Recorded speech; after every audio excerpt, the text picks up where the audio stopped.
Donc aujourd'hui, je ne vais pas vous parler forcément de notre produit en tant que tel, mais plus de l'entreprise qu'il y a derrière, de comment est-ce qu'on a fait croître Trello.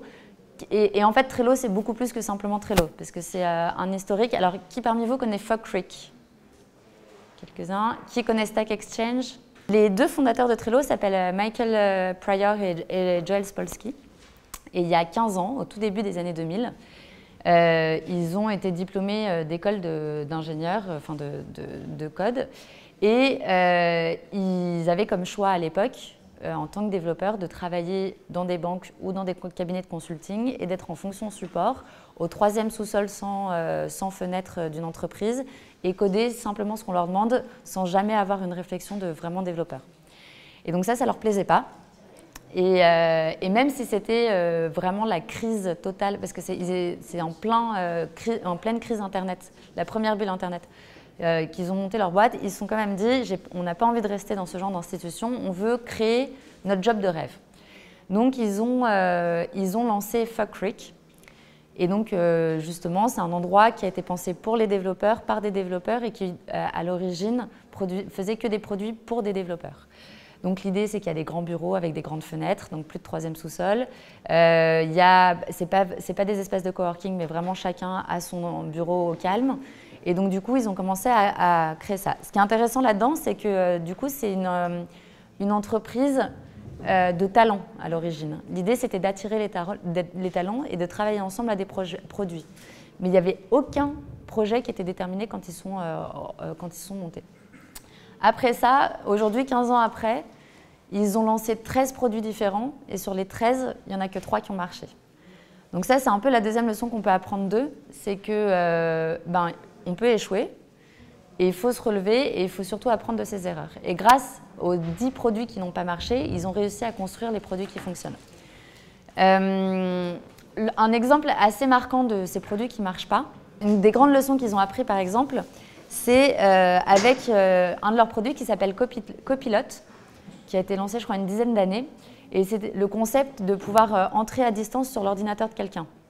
Donc c'est très connu maintenant, c'est répandu. À l'époque, ça n'existait pas, donc ils ont développé toute une technologie qui était assez innovante. Sauf qu'ils s'étaient dit que l'utilisation de ce produit pouvait être intéressante simplement pour les services après-vente, les relations clients. Et donc du coup, ils ont vendu ça à ce genre d'entreprise. Alors ça a très bien marché, sauf que c'était un tout petit marché. Et qu'en fait, Copilot n'a pas du tout réussi à décoller alors que des concurrents ont réussi vraiment à exploser, tout simplement parce qu'ils ont attaqué un marché plus grand. Et donc ce qu'ils ont appris de ça, c'est que pour réussir une entreprise et pour pour faire décoller un produit, il faut être bon, certes, dans ce qu'on fait, il faut avoir un produit qui tienne la route, mais il faut aussi avoir de l'ambition et de la vraie ambition. Et pas voir simplement le petit marché qui est devant et au contraire essayer d'aller plus loin. Alors après, il faut évidemment que ça réponde à une attente, il faut qu'il y ait toute une réflexion autour, mais c'est important d'avoir de l'ambition.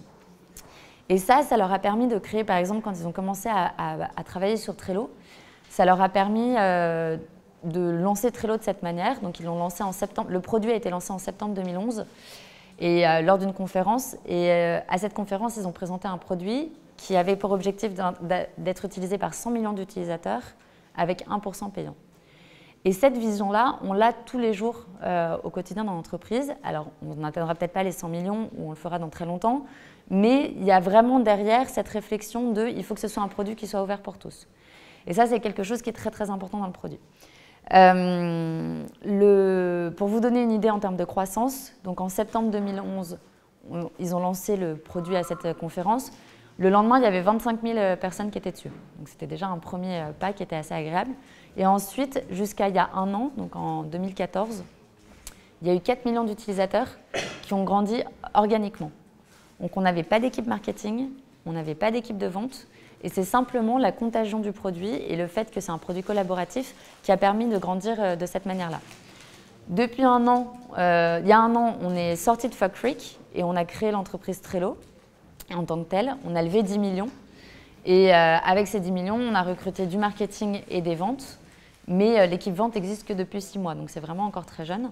Mais en un an, on est passé de 4 millions à 10 millions de personnes, d'utilisateurs. Et notre objectif d'ici un an, c'est d'atteindre 20 millions. Donc vraiment, cet objectif de croissance. Alors, comment est-ce qu'on crée un produit aussi qui peut grandir autant et qui peut atteindre ces 100 millions de personnes? Déjà, il faut utiliser un produit que les gens ont envie d'utiliser. Donc ça peut paraître tout simple, mais il faut vraiment qu'ils répondent à un besoin. Trello, juste pour la petite histoire, à l'origine, c'était un projet interne fait par les stagiaires. Tous les étés, ils ont des petites équipes de stagiaires. Et il y avait un concours entre eux pour développer des projets. Et donc, l'un de ces projets s'appelait Trellis. Et Trellis, ça veut dire tuteur de plantes. Et donc, l'idée, c'était de créer quelque chose sur lequel on pouvait se reposer et qui aidait à construire d'autres choses. Donc, c'est un peu vague, mais c'est l'idée quand même. Et donc du coup, voilà, donc Trello, donc Trellis à l'époque, ça s'est inspiré de beaucoup de choses. La première, c'est donc il commençait à être assez gros sur plusieurs entreprises, donc à gérer plusieurs entreprises à la fois. Et ce que raconte Joël, c'est qu'il avait besoin de savoir ce que ses managers directs faisaient, enfin, les personnes avec lesquelles il travaillait directement faisaient. Et à chaque fois qu'il leur demandait, les personnes leur répondaient ah ben je travaille sur tout ça. Et il sortait une liste de 50 choses. Sauf que ce n'est pas possible pour l'être humain de travailler sur 50 choses à la fois. Donc du coup, il a mis en place un système qui s'appelait 5 choses, 5 things, et où en fait chacun avait le droit de remonter comme information que 5 choses. Les 2 premières, c'était les 2 tâches sur lesquelles ils étaient en train de travailler, les 2 tâches en cours. Ensuite, 2 tâches sur lesquelles ils allaient travailler. Et enfin, une tâche sur laquelle ils n'allaient jamais travailler. Mais les autres pensaient qu'ils pouvaient travailler là-dessus. Et à partir de ça, donc, ça a vraiment été un concept de simplification. Et à partir de ça, lui, il n'avait plus que, s'il avait, imaginons, 10 personnes en direct, il n'avait plus que 50 tâches à connaître. Et c'était beaucoup plus simple pour lui de comprendre ce qui se passait. Et c'était beaucoup plus simple pour les gens qui étaient opérationnels de vraiment se focaliser sur ce qui était important. Donc ça, c'est un des premiers concepts de Trello. C'est pour ça que souvent, ce qu'on dit, c'est que si votre liste de cartes est tellement longue que vous êtes obligé de scroller pour aller voir les cartes, c'est que votre processus n'est pas forcément bon et qu'il faut que vous vous reconcentriez sur les choses plus simples. La deuxième chose, c'est qu'il rencontrait beaucoup d'entreprises de développeurs et il voyait les fameux tableaux blancs avec tous les post-it. Alors, il n'y en a pas ici, mais il y en a quand même très souvent dans les endroits où je vais. À partir de ça, et donc c'était très bien, c'était un moyen de communiquer au sein de l'équipe, d'avoir un moyen visuel de savoir ce qui était en cours, mais ils se sont rendus compte que personne ne l'avait de manière virtuelle. Et donc ils se sont dit, mais c'est quand même dommage, les gens rentrent chez eux, ils n'ont pas accès à ce tableau, ils ne peuvent pas le mettre dans leur poche, et du coup ils ne peuvent pas l'avoir. Donc Trello a vraiment grandi sur ces 2 idées-là, de simplification, et d'apprendre à prendre du recul sur son travail, d'avoir toujours à portée de main cet espace de communication que peut avoir une équipe. L'idée derrière, donc, c'était d'atteindre 100 millions d'utilisateurs. Pour atteindre 100 millions d'utilisateurs, il faut enlever un maximum de barrières. Il faut que les gens puissent naturellement recommander. Parce que quand on a une petite équipe et pas non plus des moyens très gros, on ne peut pas faire de la publicité pour 100 millions de personnes. Ce n'est pas possible. Donc du coup, il faut créer un produit que les gens apprécient, utilisent, mais surtout qu'ils vont recommander et qui va se propager naturellement. Pour ça, donc, il faut enlever toutes les barrières. La première, c'est le prix. Pour atteindre 100 millions d'utilisateurs, on ne peut pas être payant. Si on est payant, il y aura forcément des gens qui ne voudront pas accéder.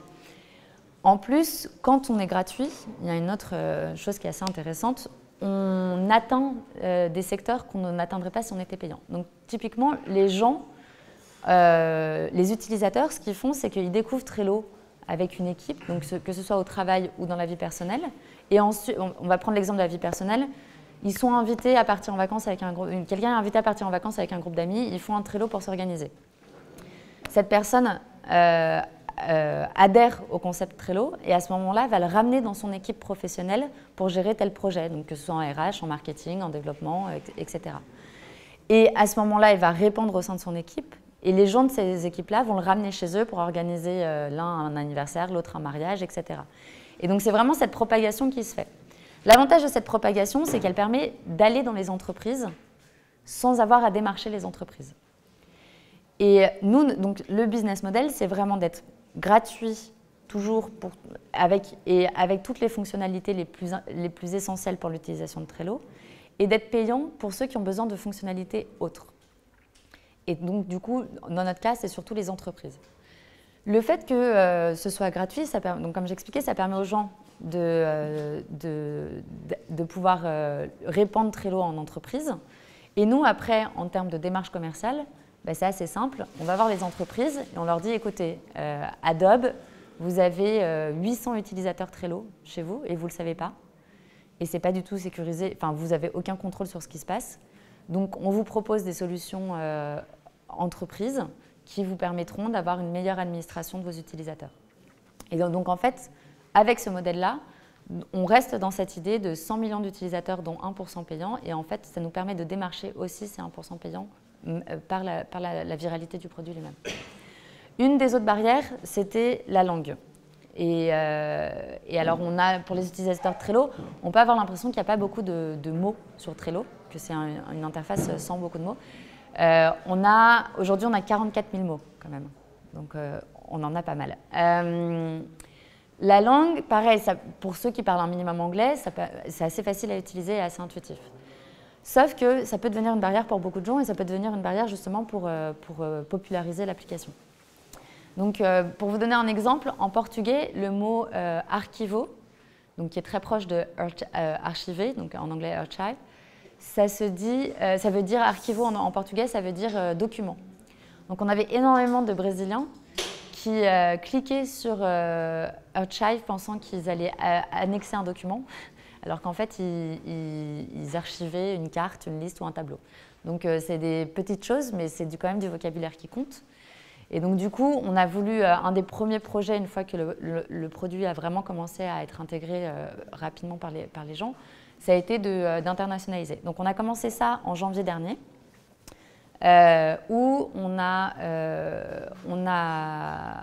premièrement, on a vu techniquement ce qu'il fallait faire. Parce que moi, je ne maîtrise pas trop la partie technique, donc je ne vais pas faire semblant de maîtriser.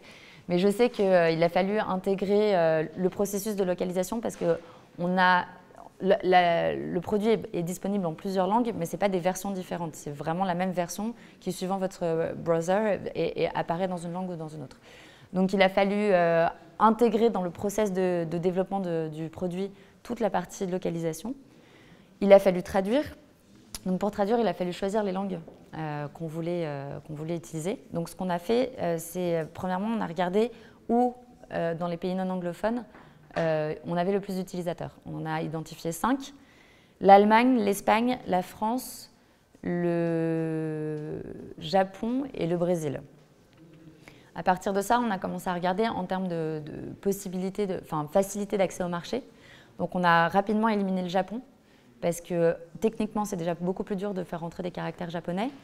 Ensuite, il faut vraiment adapter le produit, donc l'esthétique du produit doit être différente.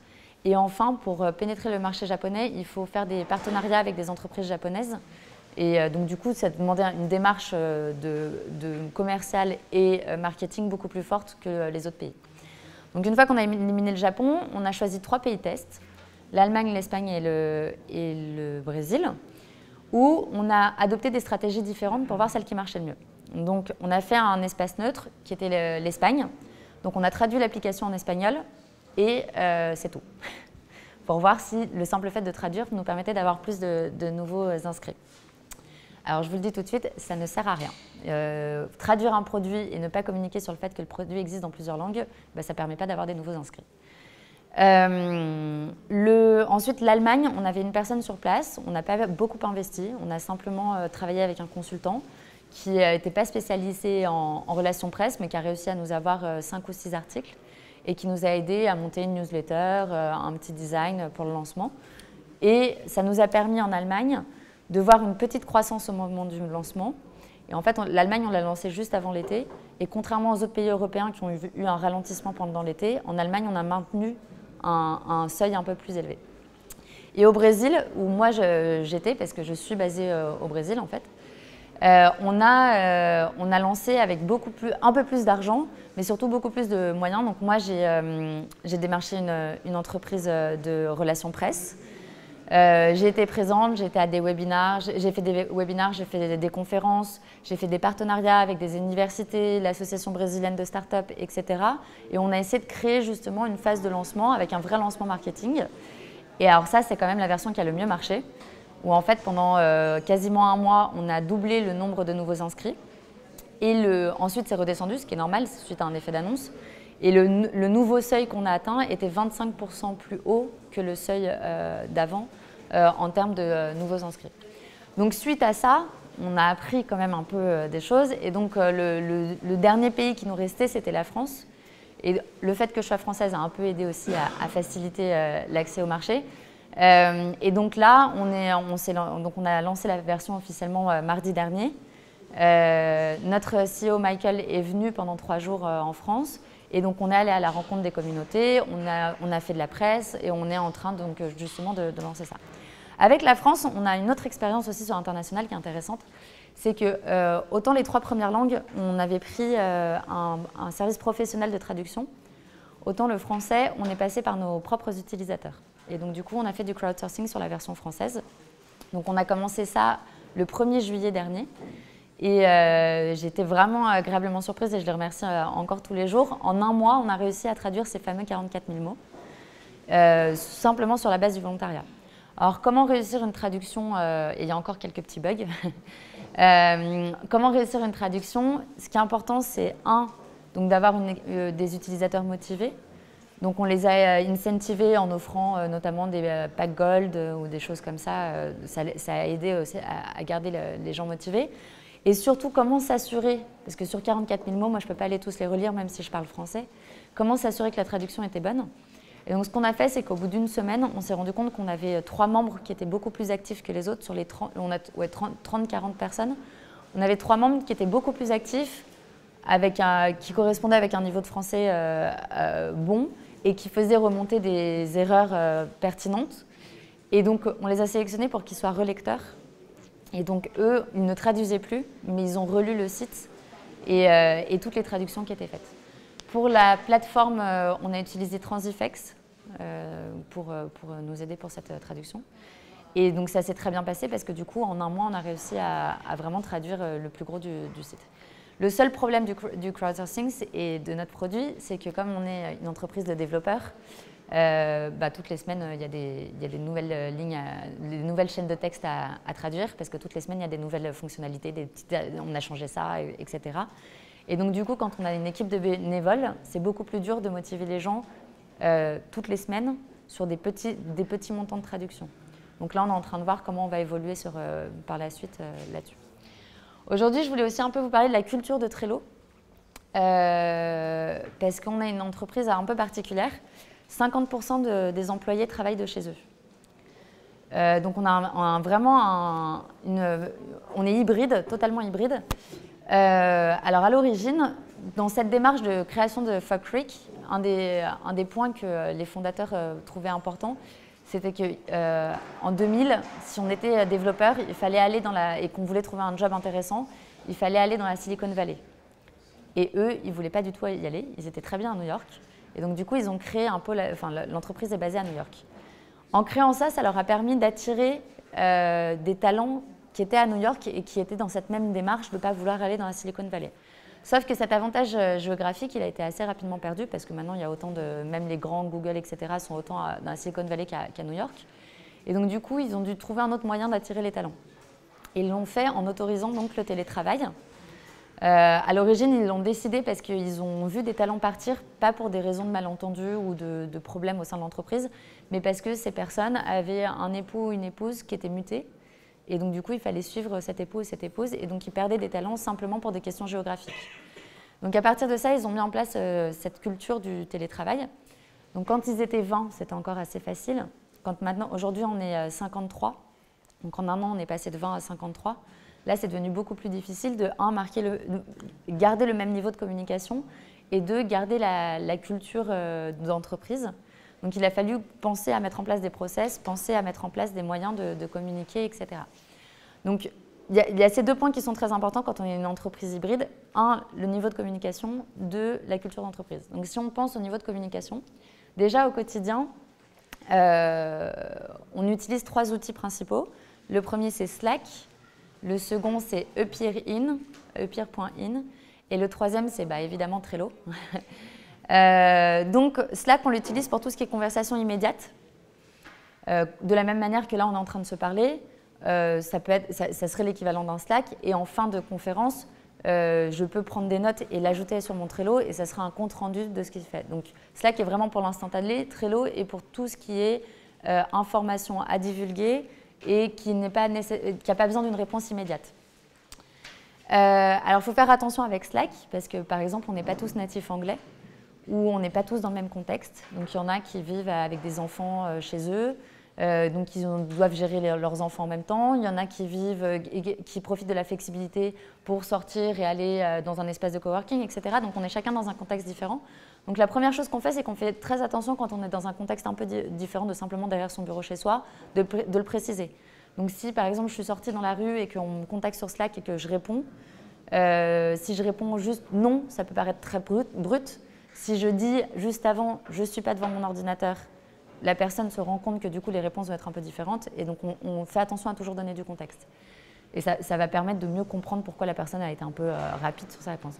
Un autre point, c'est que dès qu'on sent qu'il y a une espèce de tension qui monte ou qu'on a des détails trop compliqués à donner, on passe justement en epeer.in. Donc, je ne sais pas si vous connaissez. Je ne sais pas s'ils aiment que je présente ça comme ça, mais l'idée, c'est un Skype beaucoup plus léger. Où en gros, il faut taper epeer.in/ et là, on ajoute l'URL qu'on veut. Donc, ça peut être Alexia travaille chez Trello. Et à ce moment-là, ça va faire apparaître une chatroom et on peut être jusqu'à 8 personnes en même temps. Et donc ça, c'est très pratique pour justement se parler en face-to-face. Dans mon équipe, par exemple, on a 3 réunions par semaine. Alors, ça peut paraître beaucoup pour des gens qui travaillent physiquement ensemble, mais quand on est loin les uns des autres, 3 réunions, c'est pas grand-chose. Donc, du coup, on essaye de maintenir justement cette communication constante. Après, au niveau de l'entreprise, on a ça. Donc, ça, c'est la traduction française. Mais on a un tableau, bon, c'est un peu flou, un tableau où chaque semaine, chaque chef d'équipe va mettre sur chaque carte dédiée à son équipe ce qui a été fait dans la semaine et ce qui va être fait la semaine d'après. Alors, c'est vraiment une vue générale. L'idée, c'est que ce qui est écrit soit accessible à tout le monde. Donc, typiquement, moi, les équipes de produits, si elles m'expliquent qu'elles ont géré tant de bugs et puis qu'elles ont développé tel truc ultra technique, je ne vais rien comprendre. En revanche, si elles me disent on a travaillé sur telle fonctionnalité, moi, ça va me servir parce que ça va me servir à comprendre ce que je vais pouvoir mettre en avant après sur le blog, etc. Et ça va aussi me permettre de comprendre ce qui est en train d'être fait. Donc ça, on l'utilise de cette manière. La première, déjà, la première chose, c'est que pour que tout le monde comprenne de quoi on parle, la première carte, c'est un descriptif de ce qui se passe sur ce tableau. Donc on explique à quoi servent chaque liste, à quoi servent chaque code couleur, comment fonctionne le tableau. Ensuite, dans chaque équipe, on va commenter chaque semaine et donc rajouter cette semaine, il s'est passé ça, etc. Dans la deuxième liste, on a les priorités. Et donc, les priorités, c'est par exemple augmenter notre base d'utilisateurs gratuits, augmenter notre base d'utilisateurs payants, la croissance, la rémunération, etc. Et donc là, en fait, ça va être des projets transversaux. Donc, si on prend l'internationalisation, on a des équipes de développeurs, on a des équipes marketing, on a des équipes de vente qui vont travailler dessus. Et donc, mais on va avoir à chaque fois un chef de projet qui va dire sur quel projet, comment évolue le projet en lui-même. Et donc, du coup, c'est sur ces cartes-là qu'on va faire les actualisations. Et à chaque fois, sur toutes les cartes, on met le lien vers soit une channel de Slack, ou vers les tableaux Trello qui correspondent à ces projets-là pour que les gens puissent aller eux-mêmes ensuite chercher les informations plus précises s'ils ont besoin d'informations plus précises. Et ensuite, on a donc certains projets qui sont transversaux aussi, actuels et terminés. Et donc, ça nous permet d'avoir constamment une idée de ce qui se passe dans l'entreprise au niveau global. Un autre point aussi qu'on fait, c'est qu'une fois par mois, on a une réunion avec l'intégralité de l'entreprise. Alors, et où là, pareil, chacun fait une petite démo, explique ce qui s'est passé dans l'équipe, etc. Un des points qui est important quand on est hybride, c'est qu'il faut que tout le monde soit sur le même niveau de communication.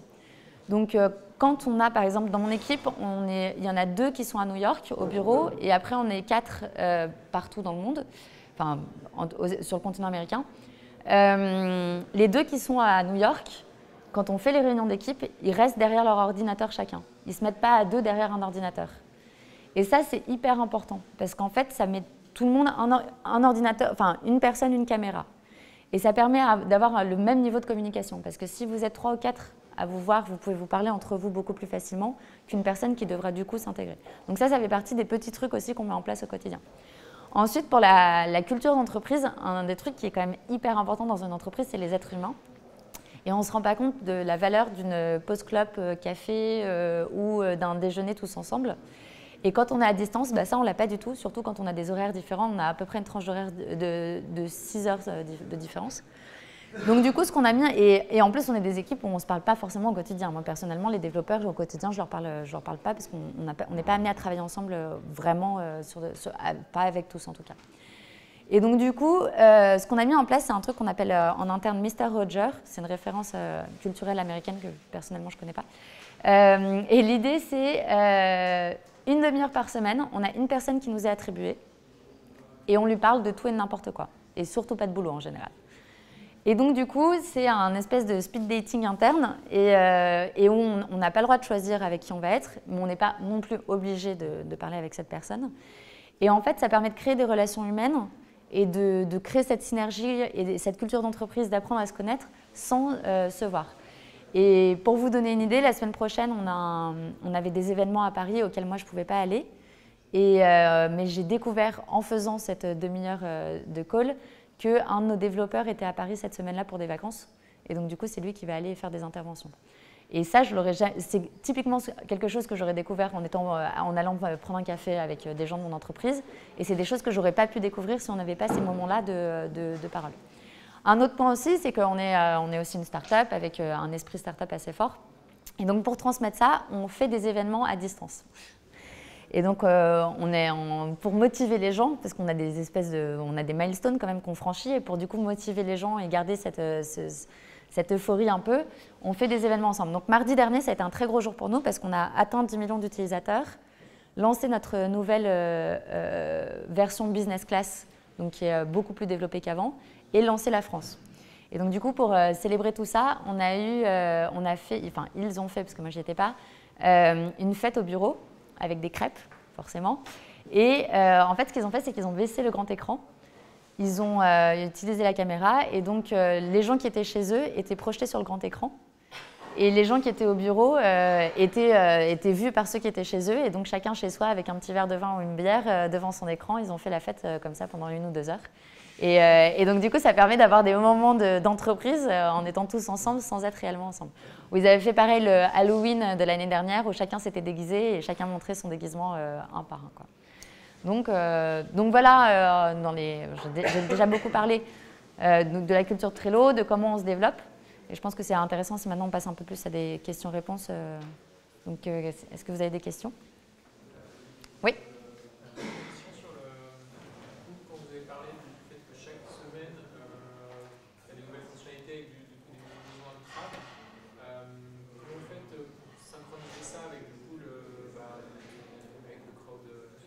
Le crowdsourcing. Est-ce que vous attendez que ces crowdsourcing soient pour sortir la fonctionnalité ou est-ce que vous les sortez du coup en anglais ou... Non, alors jusqu'à présent, là le français c'est vraiment tout nouveau parce que ça a été lancé la semaine dernière et qu'entre-temps tout le monde s'est un peu calmé parce qu'on avait donc ils n'ont pas développé grand-chose de nouveau. Ce qu'on faisait avec les traducteurs professionnels aussi, c'est qu'on a une deadline pour remettre les chaînes de texte. Ensuite, il y a une deadline pour la traduction et on lance qu'une fois que c'est sorti. Alors, ce qui peut nous poser des problèmes sur, par exemple, toutes les updates sur iOS où là, il y a des deadlines. Enfin, par exemple, c'est que le mercredi ou je ne sais pas quoi. Et donc ça tant que ce n'est pas sorti dans toutes les langues, on le fait pas. Parce que pour un utilisateur qui utilise la version française, si tout d'un coup, il y a un truc en anglais au milieu, ça n'a aucun sens. Donc, du coup, non, on fait très attention à garder une cohérence dans le produit. Exactement. Moi, je vais dormir. Ça, vous êtes sûr que les utilisateurs sont intolérants à ce... On n'est pas sûr à 100%, mais vu qu'on a vraiment internationalisé dans l'idée de... on est en train de voir vraiment, là j'ai pas de réponse.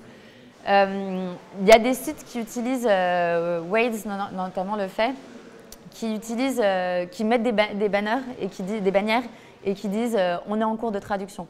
Sauf que si on est en cours de traduction toute notre vie, on n'est jamais vraiment accompli. Donc on est en train de voir. Peut-être qu'on va arrêter, justement pour les updates, peut-être qu'on va arrêter le crowdsourcing parce que ça ne sera peut-être pas assez efficace avec notre niveau de développement. Oui? C'est quoi les gros problèmes que vous avez rencontrés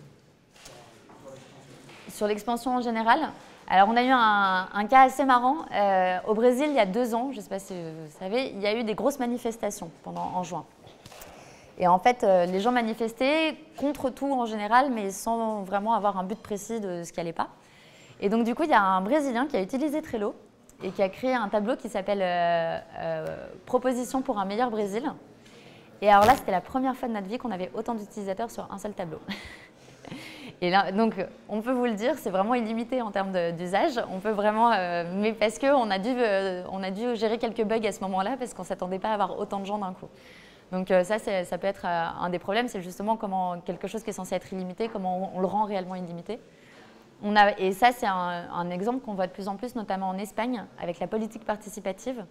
On a de plus en plus de municipalités, notamment celle de Madrid, qui utilisent Trello comme moyen de communication avec leurs citoyens.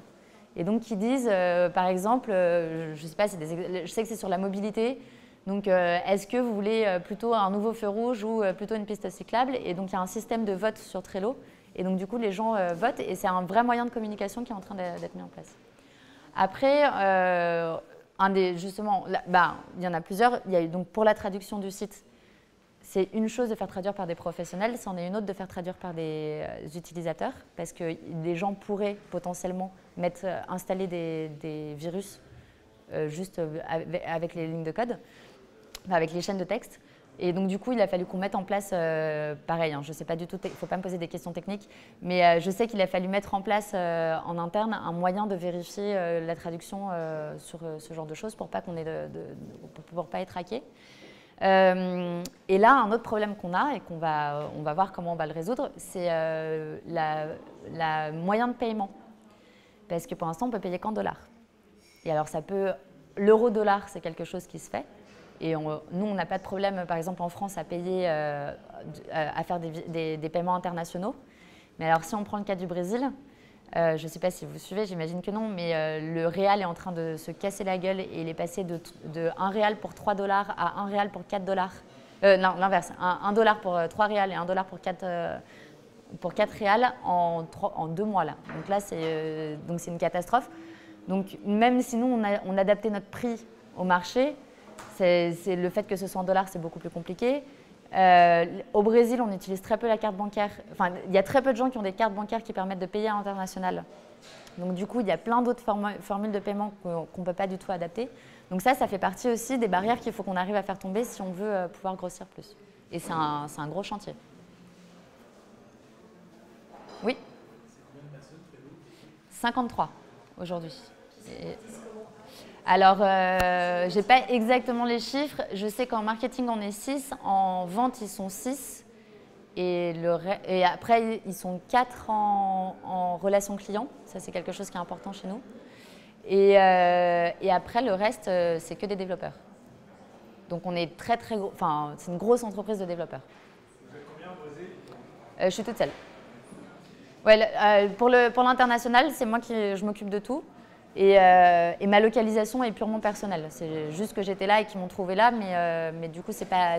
Et après, je compte bien justement voyager dans les différents pays où on va lancer parce que avoir une relation directe avec les utilisateurs, c'est important. Oui. Oui. Comment organisez-vous un peu tous les besoins entre les équipes? Enfin, je vois que moi, je travaille par exemple sur 6 langues et tout le monde écrit son propre texte un peu en ce moment et du coup, on se retrouve à faire des choses qui ne sont pas la même chose. Comment vous faites pour récupérer tous les... Alors justement, avec Transifex, chaque développeur est en charge du texte qu'il a créé et il met tout sur Transifex. Et après, du coup, c'est accessible pour les traducteurs, ils ont tout d'un coup. Mais ça fait partie des choses où il faut faire attention. Oui? Alors ça, pour l'instant, c'est manuel et ça fait partie justement de tout ce qu'on a appris avec, récemment, avec des lancements, parce que lancer le même jour une nouvelle fonctionnalité business et une nouvelle langue, c'est hyper compliqué pour être sûr que ce soit tout au bon moment. Et donc, ce qu'on a appris, c'est qu'il faut qu'on automatise, parce que c'est beaucoup trop compliqué. Je peux peut-être vous parler, est-ce que vous connaissez un peu, pardon, allez-y. Est-ce que vous continuez à travailler sur des side projects? Alors, Fog Creek, oui. Mais Trello, c'est séparé de Fog Creek et donc ça vit sa vie tout seul. Au même titre que Stack Exchange, c'est séparé aussi. Oui. Au sein de l'équipe, il n'y a pas de... Non, pour l'instant, il faut faire évoluer le produit. On sait qu'il y a encore beaucoup de choses à faire. Business Class, on était tout à fait conscient que jusqu'à présent, ça ne servait pas à grand-chose. Enfin, ça servait à quelque chose, mais ça n'avait pas une valeur ajoutée très forte. Là, je ne sais pas si c'est ce que j'allais... Vous connaissez ou pas la nouvelle version de Business Class? Alors, je vais quand même vous montrer des petits trucs. L'idée pour nous derrière Business Class, c'est que alors, vous allez voir tous mes tableaux. Et il y en a pas mal. L'idée derrière Business Class, c'est donc... on ne veut surtout pas toucher au produit lui-même. On veut que le produit lui-même puisse être utilisé par tout le monde. Mais par contre, on veut que ce soit un plus, des fonctionnalités en plus. Donc la toute première, c'est que justement, les gens ont commencé à créer énormément de tableaux et se perdaient dans leurs tableaux. Et donc du coup, avec Business Class, il y a possibilité d'ordonner les tableaux de plein de manières. Donc activité la plus récente, nombre de membres, etc. Et par équipe, donc marketing, développement. Donc ça, pour les entreprises qui ont beaucoup d'équipes, c'est quelque chose qui est important. Donc avec Business Class, on a l'idée de, que ce soit plus facile d'utilisation, plus sécure et plus intégré. Donc plus sécure, c'est par exemple, vous avez un employé qui part. Comment est-ce qu'on s'assure que, il ne part pas avec les données et que 2, toutes les données qu'il a créées restent bien? Et donc ça, avec la version Business Class, vous avez un moyen de gérer ce genre de problème. Ensuite, bon, ça c'est plus pour les grands groupes, mais par exemple pour les grands groupes, on a la possibilité de faire un enregistrement SSO, donc, où c'est le même code de l'employé pour tous ces sites, donc notamment Trello. Et ensuite, on a aussi la possibilité, et donc surtout, le grand nouveau truc, donc je vais prendre le lancement de la France. Le grand nouveau truc de Trello, c'est, de Business Class, c'est on veut devenir une plateforme, on veut surtout pas être concurrent des autres. En fait, ça ne nous sert à rien d'être concurrent, d'essayer de concurrencer Slack ou de concurrencer Evernote, ça n'a aucun sens parce que c'est des outils complémentaires. Donc du coup, on veut vraiment devenir une plateforme où les gens vont pour avoir du recul et une perspective sur ce qui se passe, mais tout en intégrant les autres outils avec lesquels les gens travaillent déjà. Donc du coup, on a 10 nouveaux outils, 10 nouvelles intégrations, donc les classiques Dropbox, etc. Evernote, GitHub, Google Drive, Hangout, Help Scout qui est pour la gestion de clients, Mailchimp, Salesforce, Slack, Twitter. Et donc ça, si on prend, on parlait de Pyrrhine, là il est déjà activé sur celui-là. Si on prend Pyrrhine, ce qui va se passer c'est ça, on arrive directement chez eux. Donc là c'est moi que vous voyez, mais donc voilà. Et donc ça crée, donc n'importe quelle personne qui est sur ce tableau, s'ils ont décidé d'aller, ça permet d'avoir que les équipes aient directement accès à au même Pyrrhine d'un coup. Après, les intégrations sont beaucoup plus évoluées. Si on prend Salesforce, c'est par exemple, ça vous permet d'avoir toutes vos données que vous avez déjà enregistrées sur Salesforce, mais ensuite les intégrer à un workflow. Et donc, du coup, toutes les données arrivent. Ou GitHub, tu as toutes les actualisations qui sont faites en direct. Google Drive, ça permet, si on ajoute un document, si par exemple, on ajoute un dossier Google Drive à une des cartes, donc déjà maintenant, on va avoir un visuel de ce que c'est, donc ça sert beaucoup pour marketing design. Et ensuite, si jamais on ajoute un nouveau fichier à ce dossier sur Google Drive, il va apparaître immédiatement sur la carte Trello. Donc voilà. Et donc l'idée, c'est que vraiment, on sait que les gens utilisent Trello pour tout, j'allais dire n'importe quoi, mais non, surtout pour tout, et que ce soit perso ou pro. Et en fait, ce qu'on voit beaucoup, c'est qu'en général, Trello arrive par les équipes de développeurs. Et ensuite se répand RH, marketing et sales. Et donc, du coup, les besoins de chaque équipe sont vraiment différents. Et donc, c'est pour ça qu'on va avoir des intégrations qui permettent de répondre à tous ces besoins. Donc, c'est le modèle sur lequel on part. Vous avez des questions? Alors, juste, je vous ai mis ce tableau qui peut être intéressant. Quand on est en support informatique, notamment d'une très grosse entreprise, on peut avoir à traiter avec beaucoup d'employés et beaucoup de demandes différentes. Donc, nous, c'est un des trucs qu'on utilise en interne. C'est un tableau pour justement, à chaque fois qu'on a besoin d'un nouvel appareil, à chaque fois qu'on a un problème avec informatique en général, on utilise ce tableau. Alors, il y a deux possibilités pour l'utiliser. Soit tout le monde a accès à ce tableau et va créer sa carte dans demande. Et donc, du coup, la personne qui est responsable derrière gère ses tickets et ensuite, une fois que la demande est gérée, le met dans fait.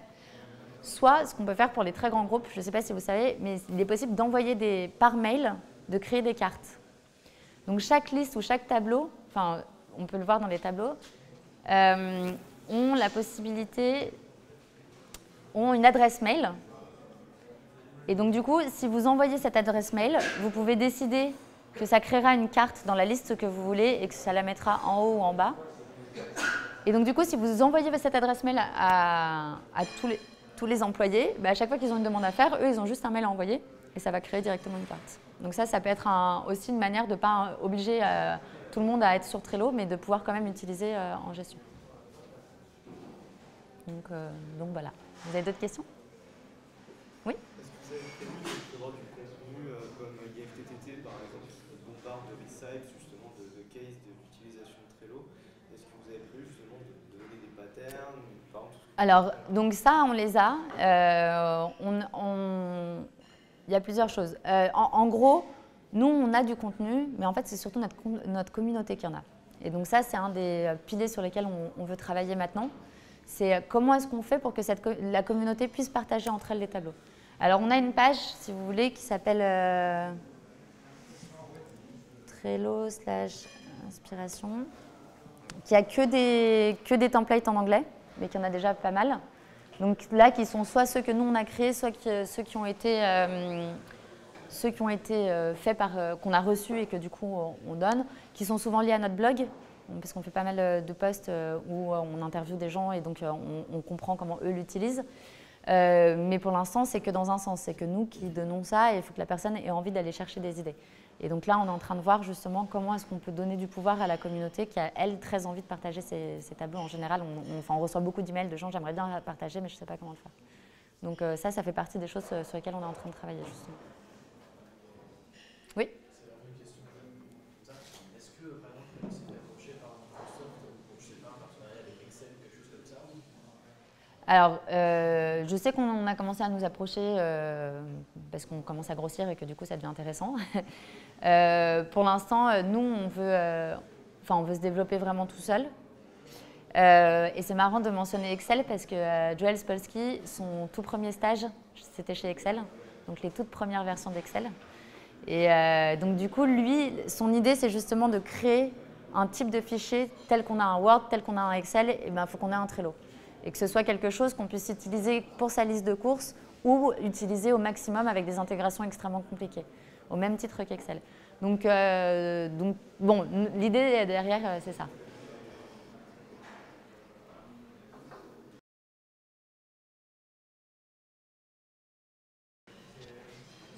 Sur le pricing de Business Class, on est passé dessus. On trouvait ça un peu cher. Ouais, vous êtes ASL. Et pas capé du coup, parce que pareil, dans une startup, on est en pleine croissance, et du coup, à chaque fois que quelqu'un arrive, on dit oh là là, encore, c'est par utilisateur, mais il donne un peu à l'heure, $1000. Ouais, alors il y a, je ne sais pas si vous l'avez vu, mais on fait du smart billing. Donc en fait, ne sera vraiment payé, enfin on vous remboursera les membres non actifs.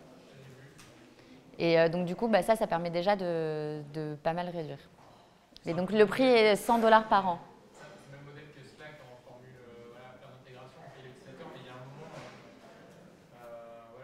une startup, on ne peut pas se permettre d'acheter 40 outils et de ne pas trop maîtriser son coût et de se dire tiens, s'il faut dans un an, ça va me coûter $2000.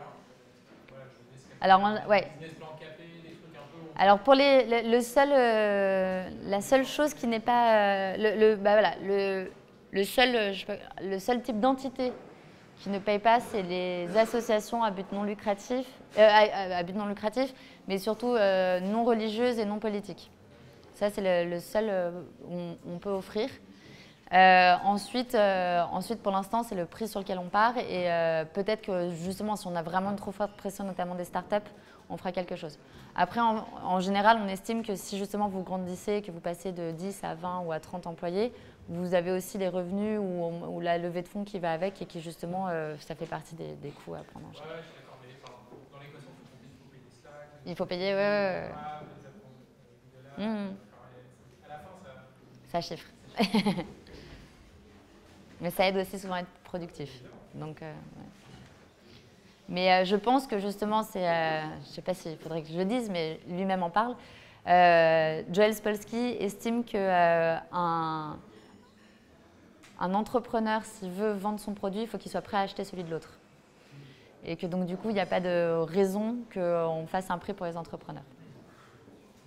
C'est sa vision. Donc, c'est pour ça que je ne suis pas tout à fait sûre qu'on aille vers une promotion pour les startups.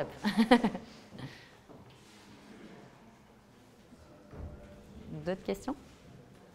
Toute la partie support, vous l'organisez comment avec justement des enjeux internationaux? Alors, donc ça c'est une bonne question parce qu'effectivement maintenant on a 4 langues à gérer.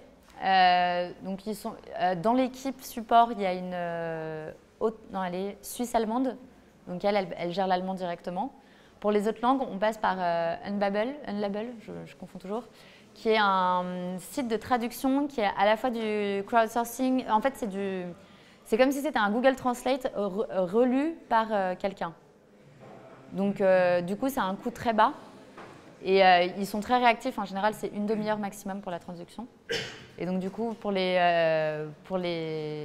relations clients, comme nous, on se doit de répondre rapidement à nos clients, on leur fait ça. Vous n'avez pas Intercom, je ne sais pas du tout ce que c'était comme système.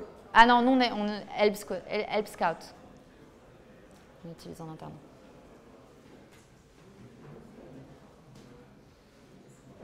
Voilà, d'autres questions? Merci beaucoup en tout cas. Et j'ai amené une dizaine de t-shirts. Donc pour ceux qui veulent, il y a des t-shirts Trello qui sont bons. N'hésitez pas à vous servir.